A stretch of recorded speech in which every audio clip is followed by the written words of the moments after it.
Ah bon, Israël, les Arabes, les Juifs, l'Islam, la Palestine, tout ça, c'est parti, épisode 1. Ah bah ça ton intro? Eh ouais, début de carrière, hein, tu vas faire quoi? Non mais vas-y, moi je suis pas payé de toute façon. C'est vrai, allez. Shalom les goyim, aujourd'hui on se retrouve pour l'épisode 1 de ce grand tour d'horizon des judéités antisionistes. Dans ce premier épisode, on va revenir à l'origine du sionisme, on va parler de Palestine et on va surtout parler de comment les Juifs, sur place, ils l'ont vécu à ce moment-là. Et croyez-moi, vous allez apprendre 2-3 trucs, peut-être même plus que 2 ou 3, on espère. Alors, vous êtes prêts? Bah ils ont cliqué donc de toute façon. Avant de rentrer dans le dur du sujet d'aujourd'hui, il va falloir qu'on fasse 2-3 distinctions qui serviront pour toute la série de vidéos. Restez avec moi, je vous promets, ça va être court. Pour nous, le peuple juif, il est divisé en deux. Il y a d'un côté les juifs de diaspora et de l'autre côté les juifs d'Eretz Israël. De quoi Israël? Ah oui, Eretz Israël, c'est l'Israël théologique, théorisé dans la Torah, ça n'a rien à voir avec l'état colonial, t'as capté. Donc les juifs d'Eretz Israël, c'est les juifs qui vivent sur la terre promise, qu'on a appelé le royaume de Sion, qu'on a appelé Canaan, la Judée-Samarie, mais aujourd'hui ça correspond grosso modo à la Palestine. Et les juifs de diaspora, en gros, c'est ceux qui vivent ailleurs. En Europe, on va voir les Ashkénazes, en Afrique du Nord, on va voir les Séfarades, les Mizraïm au Moyen-Orient, les Falachas en Éthiopie, etc. Et aujourd'hui, quand on est juif de diaspora, à ce qui paraît, c'est notre destin d'aller vivre en Israël. Il y a même un mot pour ça, faire son alia. Je déteste ce mot alia. Alia en hébreu, ça veut dire élévation spirituelle. Aller vivre en Israël, c'est une élévation spirituelle. Mais du coup, même partir d'Israël, c'est vu comme une redescente spirituelle. Genre t'as envie de vomir, tu vois tout gris... Tout ça. Exactement, mais spirituel. C'est un truc qu'on entend super souvent dans les milieux juifs, hein. Même antisionistes d'ailleurs. Hein. Il y a plein de gens qui ont fait leur alia sans vraiment se rendre compte de ce que ça impliquait. Mais pourquoi ce lien si fort avec un pays qui est quand même à l'autre bout du monde, hein? Et surtout, est-ce que c'est si bénéfique que ça pour nous? Eh ben ça tombe bien, c'est le sujet de cette série de vidéos. On va parler d'Israël, de Palestine, de sionisme, de judéité, tout ça pour répondre aux questions suivantes.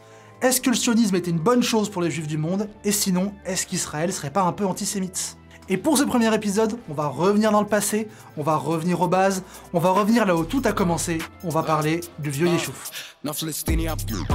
نهب فيك ناكلك لحمة مفيش كلام بيمرجحنا هنا الدماغ بتسوحنا بلدنا نبرطع فيها نعلي صوت والأرض نبنيها نحطه فيك لو شفناك فيها شباب أمريكا الكل هريها سقطنا فيكوا جثث الشحبة الأرض أرض اسمع سحبة قلوبكم مرضى قلوب جحدة المحنة لو يوم تلمحنا ومصيرها تنضف عنية ونعبها لكم غرية تسمع صراخ أمريكانية من الأراضي المصرية مش زيك ناخد المرجة لا اسم احنا اتربنا بنهين في الخصم اللعب كبير وكبير الاسم احنا.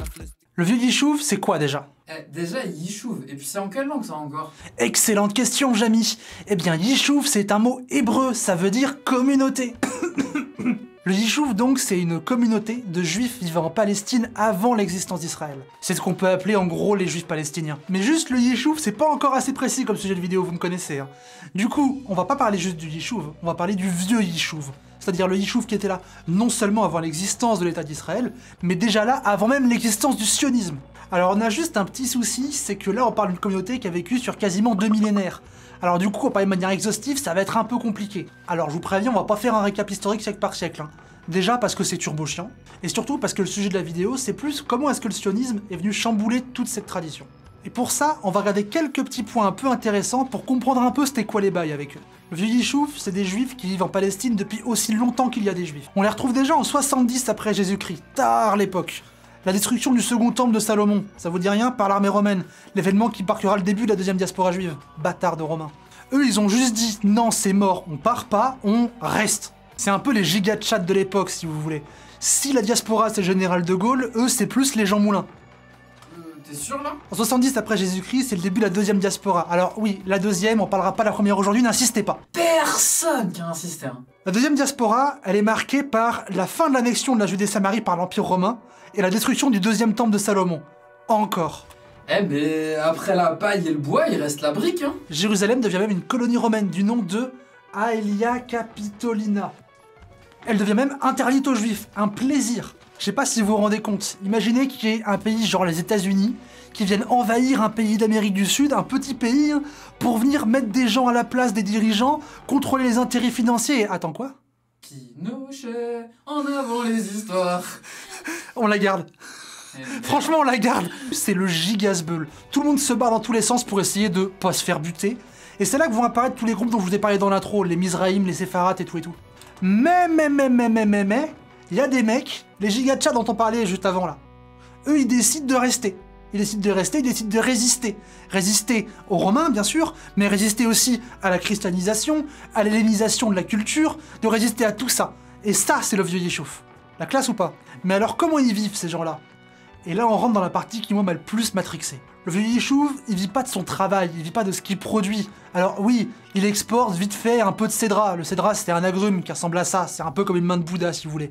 Mais c'est vraiment vite fait, hein, ça le fait pas vivre. Ils vivent pas non plus des subventions des différents régimes sous lesquels ils ont vécu, mais alors comment ils font? Parce que bah ils vivent. Bah le vieux Yishuv, il est subventionné de ouf par la diaspora. Mais quand je dis subventionné, c'est un niveau d'assistanat qui ferait faire une syncope à un Sarkozy. En gros, toute la diaspora, alors selon leur niveau de revenu, hein, ils faisaient des grandes collectes de charité, qu'on appelait la Haloucha, qui ensuite partaient en Palestine. Il y avait des troncs qui étaient mis à disposition un peu partout dans les lieux de culte, dans les bibliothèques juives, et les gens mettaient en vrai pas mal d'argent dedans. Et c'est de ça qu'y vivait le vieux Yishuv.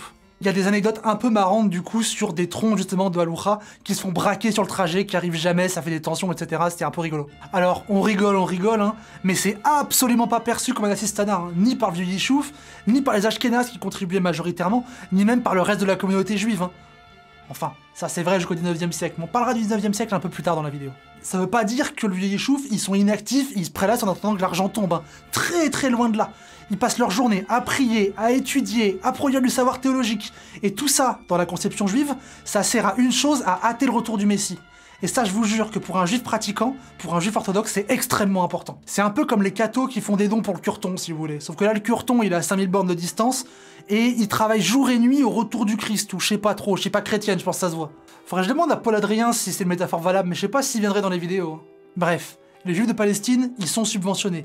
Il y a une solidarité mondiale. Et ça, putain, c'est beau. C'est Paul CNC. Et cet argent, ce qui est très intéressant, c'est comment ils se la répartissent surtout. Un tiers pour eux, un tiers pour les institutions, un tiers pour les indigents, les nécessiteux, propres. Je sais pas si c'était vraiment la peine de faire un graphique, hein. Bah, ça dépend du temps que c'était après au montage, non? Allez, franchement, un tiers, c'est carré, hein. Plus humain que l'humanisme. Bon, du coup, on a bien parlé des conditions de vie des juifs de l'époque, mais comment ça se passait la cohabitation avec les Arabes? Non, parce que moi, j'ai tout regardé la télé, hein. J'ai tout bien compris, sur 50 ans même. Hein. Les Juifs, les Arabes, impossible. C'est toujours un conflit, ils peuvent pas coexister. À la limite dans une blague de Coluche, et encore. Étonnamment, la télé avait pas entièrement raison. Moi, j'ai fait quelques recherches et j'ai trouvé 2-3 trucs, regardez. D'après Khalil al-Sakakini et Wassif Yawariyeh, qui étaient deux intellectuels chrétiens orthodoxes de Palestine, ces Juifs étaient appelés Abna al-Balad ou Yahoud al-Vad, qu'on peut traduire par fils du pays, compatriote ou encore juif fils des Arabes. Fils des Arabes, compatriotes, ça sentait pas trop la guerre de civilisation tout ça. Hein. Si on fouille un peu dans leurs documents historiques, on tombe sur des extraits vachement intéressants. Je vous en mets 2-3, c'est pour le plaisir, c'est pour moi, c'est cadeau. 7e siècle, le calife Omar demande aux Juifs où ils veulent s'installer. Ils décident d'avoir leur quartier au sud de la ville, à côté du site du temple et près des piscines de Siloam, qu'ils peuvent utiliser pour leurs bains rituels. La communauté juive construit des synagogues et des centres d'études. En 661, il existe une synagogue située sur le mont du Temple. Les Juifs ont toute liberté et bénéficient de l'aide des musulmans.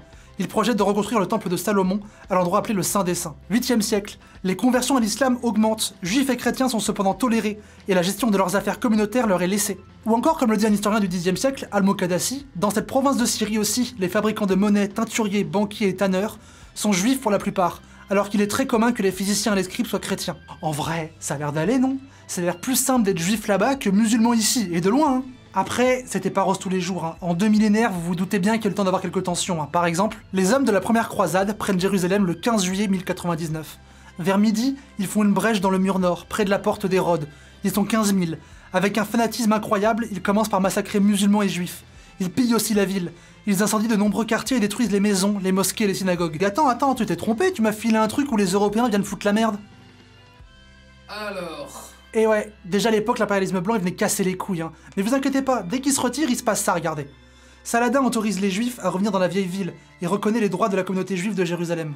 Marrant. On voit bien du coup qu'être juif en Palestine à l'époque, c'est pas forcément un problème, hein. Les Juifs et les Arabes sont considérés comme frères, ils ont des villes, des quartiers, même des territoires. Mais du coup, la question à 1 million de shekels, si ça se passait bien, s'ils ont pu prospérer, bah ils sont passés où? Il y a forcément une couille dans l'histoire. Moi je veux 1 million de shekels, moi je sais, c'est le sionisme, c'est la partie 2.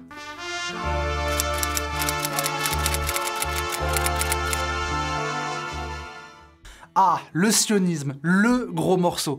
Impossible de passer à côté dès qu'on parle de judaïsme après le 18e siècle. Le sionisme en très gros, c'est l'idée que les juifs auraient droit à une terre souveraine qui serait, dans ce cas-là, en Palestine. Alors oui, je dis dans ce cas-là parce que le sionisme, il a eu plusieurs formes dans l'histoire. Il y a eu des tentatives de sionisme en Amérique du Sud, il y en a eu en Afrique, en Sibérie. Pour aujourd'hui, on va rester sur la Palestine. Si vraiment ça vous intéresse, on parlera du reste dans une autre vidéo. Le principal problème qui s'est posé à l'époque, c'est qu'il y avait des gens qui vivaient sur cet endroit. Bah oui, la Palestine, c'est pas l'Antarctique, hein, il y a des gens qui y vivent. Quelques-uns, pas grand-chose. Je sais pas si vous connaissez l'Empire Ottoman. L'Empire Ottoman, eux, bizarrement, le sionisme, ils étaient pas trop chauds. L'idée que des gens viennent créer un pays dans leur pays, ça leur plaisait moyen. Du coup, ils étaient pas très chauds, mais ça s'est fait quand même pour une raison assez simple. L'Empire Ottoman était nul à chier. Je m'explique.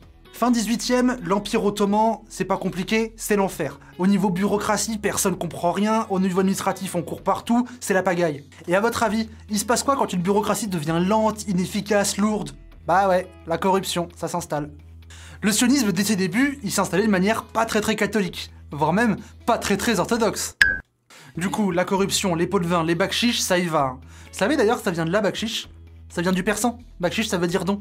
C'est passé ensuite à l'arabe puis au turc. Bref, revenons à saut de mouton.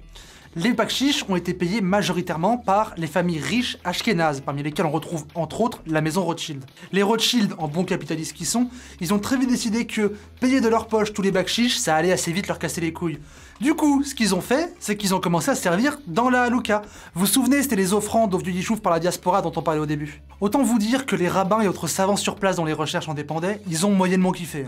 Et ça a été le premier point de discorde et le premier clou dans le cercueil du vieux Yishuv. Je pense que c'est le moment de vous présenter un nouveau challenger dans le game. On a déjà le vieux Yishuv. Et attention, nouveau personnage, plot twist, le nouveau Yishuv. Le nouveau Yishuv, c'est du Yishuv. Donc c'est des juifs qui vivaient en Palestine avant la création de l'État d'Israël. Mais la différence, c'est que eux, c'est des sionistes qui ont émigré pour faire du sionisme à partir de 1880. Là où le vieux Yishuv, il était déjà là 18 siècles avant. En gros, c'est les premiers sionistes, si vous voulez, les proto-sionistes, les OG de la colonisation. Entre le vieux et le nouveau Yishuv, il y a quand même pas mal de différences.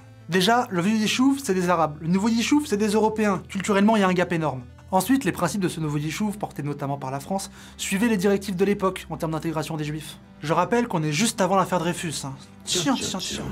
Du coup, ça donne des juifs qui se disent libéraux, progressistes, modernes, humanistes, toutes ces conneries dont se vante l'Occident en fait. Et le nouveau Yishuv, eux leur truc, c'est l'agriculture.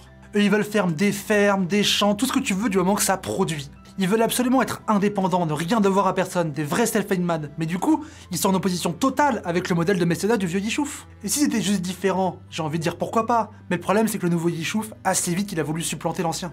Les petits jeunes, ils ont assez vite créé une école, la Mikveh Israel Farm School, une école de paysannerie, mais qui va surtout servir à apprendre aux jeunes à embrasser leur nouveau mode de vie. Je dis surtout parce qu'il s'est avéré après coup que l'école était nulle à chier. Pour ce qui est faire pousser des machins, on repassera. Non, par contre, ce qu'on apprenait là-bas, c'était un mindset, c'était un lifestyle, un vrai truc d'entrepreneur. Ici, tout ce qui est semis, tout ce qui est rotation de culture, tout ça, vous oubliez. Non, par contre, ce qu'on va vous apprendre, c'était les bons us et coutumes des Européens et comment bien l'appliquer à la Palestine. D'ailleurs, fun fact, il y a des anciens étudiants de cette école qui ont fini par l'attaquer en justice parce qu'elle leur avait pas enseigné ce qu'elle avait promis. Et du coup, maintenant, c'est devenu une école de commerce? Alors non. Par contre, c'est devenu un collège-lycée franco-israélien. Ce qui est logique en soi, parce que déjà à l'époque, c'était financé par l'Alliance Israélite Universelle, une organisation française. Est-ce que vous commencez à voir les racines historiques du lien entre la France et le sionisme? C'est un sujet que j'aimerais beaucoup aborder dans le futur. Mais, vous vous en doutez, parler de judaïsme d'un point de vue antisioniste, c'est pas simple, surtout en ce moment. Donc si vous voulez m'aider, n'hésitez pas. Un petit abonnement, un petit like, un petit don sur Ko-fi, ça fait toujours plaisir. Revenons à notre vieux Yishuv. Comment est-ce qu'ils ont vécu ce grand remplacement? Dans la philosophie du vieux Yishuv, on ne déclare pas un conflit, qui soit armé ou symbolique, avec un autre groupe juif. Ça se fait juste pas. Et quand tu veux pas te battre, bah il te reste que la fuite. C'est un peu ce qu'ils ont fait, ils sont partis vers d'autres villes, comme Jéricho par exemple. Mais sans les fonds de la Halouka du coup. Et les citrons bizarres, ça suffisait pas? Bah, ils ont pas emmené les arbres avec eux, tu te doutes bien. Autant vous dire que financièrement, très vite, ça commence à être dur. Ça fout quand même le seum, hein. Les pauvres petits vieux, ils ont mis leur ego de côté, ils se sont dit vas-y, tranquille, on laisse faire, c'est les petits jeunes, c'est leur mode, ça va passer. Ils ont même changé de ville. Et au final, c'est eux qui ont disparu, c'est comme le coup dur. Ils sont éteints d'autant plus vite que les juifs qui étaient les plus déter à regarder leur mode de vie, bah c'était les orthodoxes, les tradis, les à l'ancienne quoi, les vieux des vieux. Les autres, les jeunes des vieux si vous voulez, eux ils se posaient pas trop la question, du coup ils sont plus fait avoir par les promesses du nouveau Yishuv. Et quand il y a eu un turnover générationnel, bah c'est là que ça a commencé à coincer. Ce qui va commencer à sonner le glas de cette ancienne communauté, c'est que les petits bâtards du nouveau Yishuv là, ils vont venir commencer à chercher la merde. Et pour faire ça, ils vont notamment demander au vieux Yishuv de justifier toutes leurs relations avec les autres arabes du coin. Je sais pas si on se rend bien compte que pour une société qui est basée sur le partage, sur l'échange, sur la coopération, leur demander de se justifier là-dessus, ça a aucun sens, c'est complètement lunaire. Du coup ils ont réagi comme d'hab, ils leur ont lâché un vu. Et quand tu dois changer de ville tous les 10 ans, assez logiquement tu te retrouves désorganisé, déraciné et surtout isolé. L'isolement pour ces vieux juifs, c'est un peu la fin des haricots. Tout leur mode de vie, et du coup, toute leur culture, reposait sur les liens qu'ils avaient tissés avec les autres communautés. Et de là va s'opérer en quelques décennies, allez, un demi-siècle max, Une pas si lente disparition du vieux Yishuv, presque une extinction. De nos jours, il ne reste plus qu'une seule famille, les Inatit Pekin, qui vivent en Palestine sans interruption depuis 70 après Jésus-Christ. Quasiment 2000 ans quand même. Bon, c'est vraiment dommage. Il n'y a pas grand-chose d'autre à dire. Ces différences entre le vieux et le nouveau Yishuv seraient pu apporter plein de choses intéressantes, des super questionnements du genre « Est-ce que le devoir juif, c'est de faire prospérer la terre promise, ou est-ce que c'est juste d'y être et de prier pour hâter le retour du Messie ?» Alors oui, je sais, c'est chiant, c'est des questions théologiques pointues, d'accord, mais au moins, on aurait pu discuter, on aurait pu échanger, on aurait pu créer du savoir, ça aurait été trop bien. Eh bah non. À la place de ça, on a eu quoi? On a eu une quasi-extinction culturelle, on a eu une uniformisation du mode juif sur un modèle européen. Super, qu'est-ce que vous voulez que je vous dise? Retenez bien cette phrase, elle sera utile pour toutes les prochaines vidéos. Le sionisme est l'ennemi des judéités non blanches. Et inversement. Le vieux Yishuv, c'est juste un exemple de ça. C'est un exemple que j'ai choisi de mettre en premier, parce que leur communauté, leur manière de voir le monde résonne énormément avec comment moi j'ai construit ma foi et ma judéité. Mais cette série de vidéos est là pour vous montrer que le vieux Yishuv, c'est pas un cas isolé, loin de là, c'est même plutôt l'inverse d'ailleurs. Même parmi les juifs blancs, hein. Quand on est anti-sioniste, je vous assure qu'on prend ça dans la gueule, hein. Ils peuvent en témoigner. Et ça, les Palestiniens, ils le savent parfaitement. C'est d'ailleurs grâce à ça qu'on peut éviter un antisémitisme politique de ressentiment de leur part. C'est vrai que ce serait intéressant de faire ça, tiens, parler un peu des juifs antisionistes à Gaza. Tu sais qu'il y en a même qui ont été ministres sous Yasser Arafat. Je sais même plus ce que j'ai... Fais voir mes notes, qu'est-ce que j'ai là-dessus? Des juifs intégristes, l'éradication des juifs sionistes, représentation caricaturale des juifs, archaïque, rigoriste, destruction de l'État d'Israël, antisémite, juif, d'exception, juif de négation, destruction de l'État d'Israël, juif d'exception, juif intégristes. Oh putain!